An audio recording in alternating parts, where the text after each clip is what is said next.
विद्यार्थी मित्रांनो, आज आपण इतिहासाची साधने हा पाठ अभ्यासणार आहोत. भारताच्या प्राचीन कालखंडाचा अभ्यास मागील वर्षी आपण केला आहे. या वर्षी आपण मध्ययुगीन कालखंडाचा अभ्यास करणार आहोत. भारतीय इतिहासातील मध्ययुगाचा कालावधी हा इसवी सनाच्या 9व्या शतकापासून ते 18व्या शतकाअखेरपर्यंतचा मानला जातो. या पाठात आपण मध्ययुगीन इतिहासाच्या साधनांचा अभ्यास करणार आहोत. विद्यार्थी मित्रांनो, आता इतिहासाची साधने हा पाठ अभ्यासण्यापूर्वी आपण इतिहास म्हणजे काय हे जाणून घेऊया. तर भूतकाळात घडलेल्या घटनांची कालक्रमानुसार शास्त्रशुद्ध व आणि पद्धतशीर दिलेली माहिती म्हणजे इतिहास होय. तर विद्यार्थी मित्रांनो, भूतकाळात ज्या ज्या घटना घडतात त्या घडलेल्या घटनांची कालक्रमानुसार शास्त्रशुद्ध आणि पद्धतशीर दिलेली जी माहिती असते त्याला इतिहास असे म्हणतात.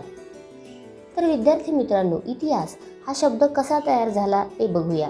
इतिहास हा शब्द इति अधिक ह अधिक आस असा तयार झालेला आहे. या शब्दाचा अर्थ असे घडले असा आहे. विद्यार्थी मित्रांनो, मागील वर्षी आपण शिकलो आहोत व्यक्ती, समाज, स्थळ आणि काळ हे 4 घटक इतिहासाच्या दृष्टीने अत्यंत महत्त्वाचे आहे. इतिहास हा विश्वसनीय पुराव्यांवर आधारित असावा लागतो. या पुराव्यांनाच आपण इतिहासाची साधने असे म्हणतो. इतिहासाच्या साधनांचे भौतिक साधने, लिखित साधने आणि मौखिक साधने असे वर्गीकरण केले जाते. सुरुवातीला भौतिक साधने. आता इथे एक आकृती दिली आहे. इथे या आकृतीमध्ये तुम्हाला भौतिक साधने दिलेली आहेत. वरील वस्तू, आता भौतिक साधने कोणकोणती आहे?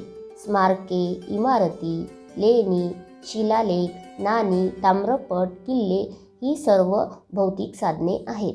वरील वस्तू किंवा वास्तू किंवा त्यांचे अवशेष यांना इतिहासाची भौतिक साधने असे म्हणतात.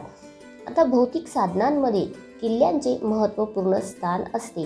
किल्ल्यांचे काही महत्त्वाचे प्रकार म्हणजे गिरिदुर्ग आहे, वनदुर्ग आहे, जलदुर्ग आहे, भुईकोट आहे इत्यादी.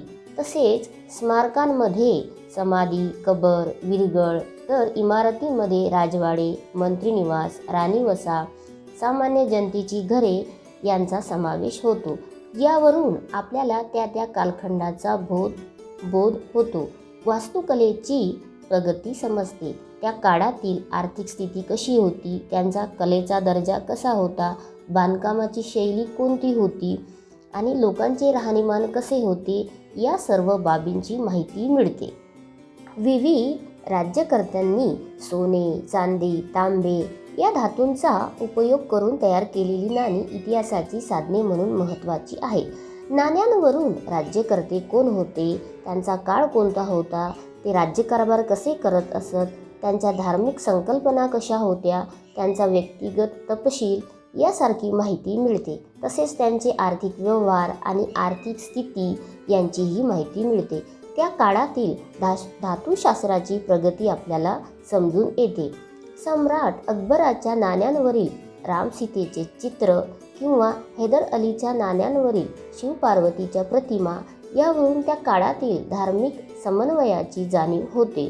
पेशव्यांच्या नाण्यांवर अरेबिक किंवा पर्शियन भाषेचा वापर होत असे. त्यावरून त्या काळातील भाषाव्यवहार समजतो. इथे आपल्याला पेशवेकालीन नाणी आणि हैदर अलीचे नाणे दाखवलेले आहेत चित्रामध्ये. हे जे आहे वरील चित्र पेशवेकालीन नाण्यांचं आहे आणि हे हैदर अलीचे नाण्यांचं आहे. मित्रांनो, तुम्हाला माहीत आहे का, नाण्यांवरून काही वाक्यप्रचार आपल्या मराठी भाषेत आहेत. प्राचीन काळापासून कवडी, दमडी, धेला, पै, पैसा, आना, रुपया ही नाणी प्रचलित होती. नाण्यांवरून काही म्हणी, वाक्यप्रचार प्रचलित झाले आहेत. उदाहरणार्थ, 1 फुटकी कवडी देणार नाही, चमडी जाय पर दमडी न जाय, पैचा हिशोब ठेवणे, 16 आणे सच यासारखे. तर विद्यार्थी मित्रांनो, पुढचं आपल्याला भौतिक साधनांमध्ये आपण जाणून घेणार आहोत शिलालेख. शिलालेख म्हणजे काय आणि शिलालेख हे शिलालेखावरून आपण इतिहास कसा सांगू शकतो? तर शिलालेख म्हणजे दगडांवर किंवा भिंतीवर कोरलेले लेख.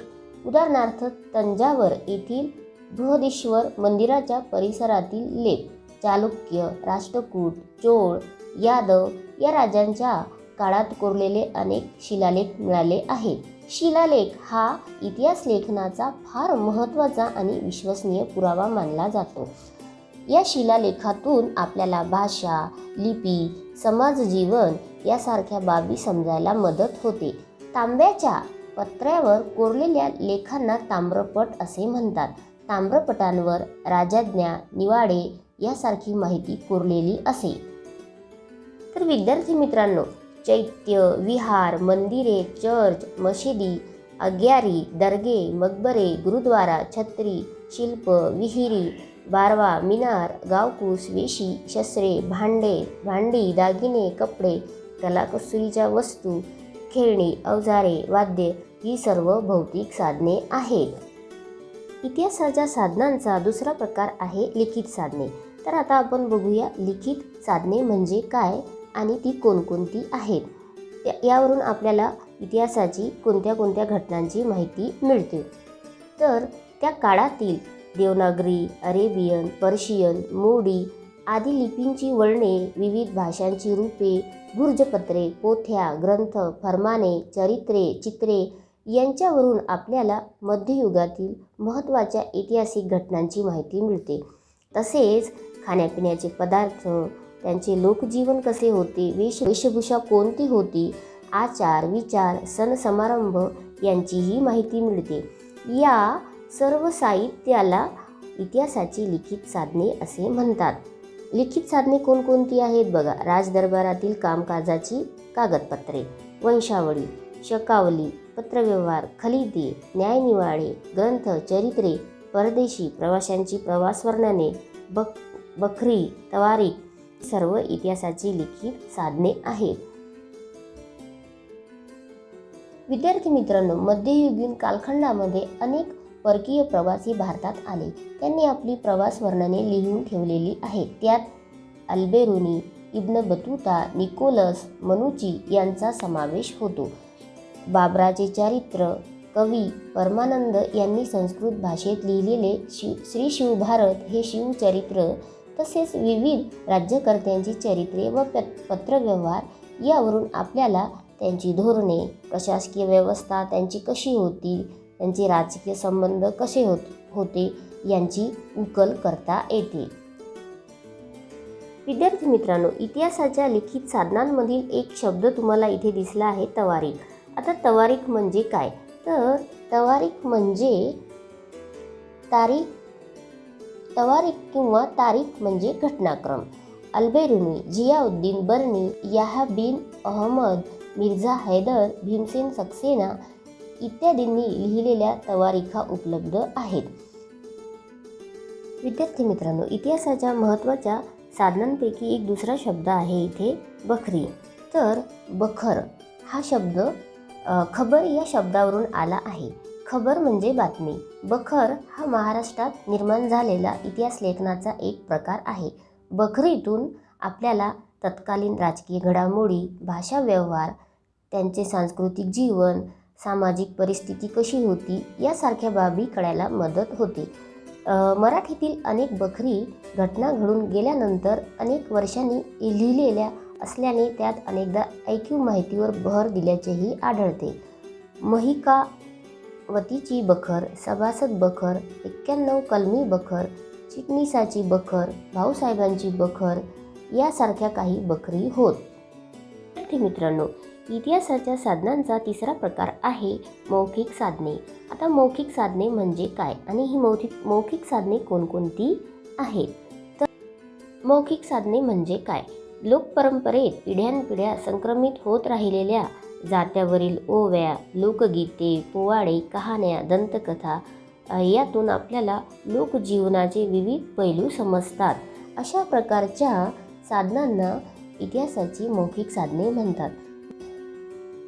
मौखिक साधनांमध्ये लोकगीते, गाथा, श्लोक, अभंग, पोवाडे, म्हणी, कथा, मितके यासारख्या साधनांचा समावेश होतो. तर विद्यार्थी मित्रांनो, आपण इतिहासाची तिन्ही साधनांचा अभ्यास केला आहे. भौतिक साधने, लिखित साधने आणि मौखिक साधने. तिन्ही प्रकारच्या साधनांच्या आधारे इतिहासाचे लेखन केले जाते. इतिहासाचे एकदा लेखन केले तरी त्याविषयीचे संशोधन अखंडपणे चालू राहतेच. या संशोधनातून आपल्याला नवी साधने, नवी माहिती मिळते. त्यानुसार इतिहासाचे पुनर्लेखनसुद्धा करावे लागते. उदाहरणार्थ आपल्या आजी आजोबांच्या काळातील, आईवडिलांच्या काळातील आणि आपल्या काळातील इतिहासाच्या पुस्तकांमध्ये काही प्रमाणात फरक पडल्याचे दिसते. विद्यार्थी मित्रांनो, ऐतिहासिक साधने जी आहेत आपली त्यांचे आपल्याला मूल्यमापनसुद्धा करणे गरजेचे आहे. तर पुढचा घटक आहे ऐतिहासिक साधनांचे मूल्यमापन. ही सर्व साधने, आता इतिहासाची साधने वापरण्यापूर्वी काही काळजी घेणे आपल्याला आवश्यक असते. त्यांची विश्वसनीयता तपासून घ्यावी लागते. यातील अस्सल साधने कोणती आहेत, खरी साधने कोणती आहेत, बनावट साधने कोणती आहेत, खोटी साधने कोणती आहेत ते शोधावे लागते. अंतर्गत प्रमाणके पाहून त्यांचा दर्जा ठरवता येतो. लेखकांचा खरे खोटेपणा, त्यांचे व्यक्तिगत हितसंबंध, काळ, राजकीय दबाव यांचाही अभ्यास करावा लागतो. ही माहिती, दिलेली माहिती ऐकीव आहे की त्यांनी स्वतः पाहिलेली आहे यालाही महत्त्व असते. लेखनातील अतिशयोक्ती, प्रतिमा, प्रतीके, अलंकार यांचाही विचार करावा लागतो. इतर समकालीन साधनांशी ती माहिती पडताळून पाहावी लागते. आपल्याला मिळालेली माहिती एकांगी, विसंगत किंवा अतिरंजित असण्याची शक्यता नाकारता येत नाही. त्यामुळे त्यांचा वापर करताना तारतम्य ठेवावे लागते. सर्व चिकित्सा करूनच या साधनांचा वापर करण्याची दक्षता म्हणजे काळजी घेणे गरजेचे असते. इतिहास लेखनात लेखकाचा निपक्षपातीपणा आणि तटस्थता फार महत्त्वाची असते. विद्यार्थी मित्रांनो, इथे आपला इतिहासाची साधने हा पाठ संपलेला आहे. सर्वांनी या पाठाचा स्वाध्याय सोडवायचा आहे.